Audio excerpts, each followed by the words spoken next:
एक तरुणी फोनवर बोलण्यात एवढी मग्न होती की त्यामुळे तिच्यासोबत जे काही घडलं ते ऐकून तुम्हालाही धक्काच बसेल. व्हिडिओत पुढे जाण्यापूर्वी चॅनलला सबस्क्राईब करायला विसरू नका. आपण बघितलं असेल, अनेक लोक फोनमध्ये एवढे गुंतलेले असतात की त्यांना आजूबाजूला काय सुरू आहे हे देखील माहीत नसते. काही लोक फोनवर बोलताना अशा ठिकाणी जातात जिथे त्यांना जाण्याची गरज नसते. अशी एक घटना केरळमध्ये घडली आहे. घरच्यांशी बोलताना एक मुलगी एवढी मग्न झाली होती की बागेत फिरताना तिने विषारी फूल खाल्लं आणि तिला कळलं देखील नाही. या मुलीचा यात मृत्यू झाला. एखादं फूल खाल्लं तर मृत्यू कसा होऊ शकतो असा प्रश्न तुम्हाला पडला असेल. मात्र मुलीने चुकून ऑलिएंडरचे फूल चघळले होते. यालाच आर्ली म्हणतात. हे अतिशय विषारी फूल आहे. अल्पुझा जिल्ह्यातील 24 वर्षीय सूर्या सुरेंद्रन हिला यूकेमध्ये नर्सची नोकरी मिळाली होती. तिथे जाण्यासाठी ती रविवारी कोची विमानतळावर पोहोचली. मात्र अचानक ती बेशुद्ध पडली.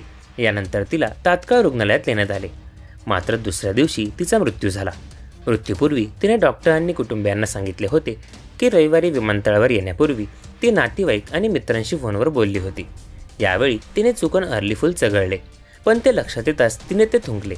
मात्र तोपर्यंत फुलातील विषारी घटक मुलीच्या पोटात गेला होता. शवविच्छेदन अहवालातही मृत्यूचे कारण अर्ली फूल असल्याचे नमूद करण्यात आले आहे.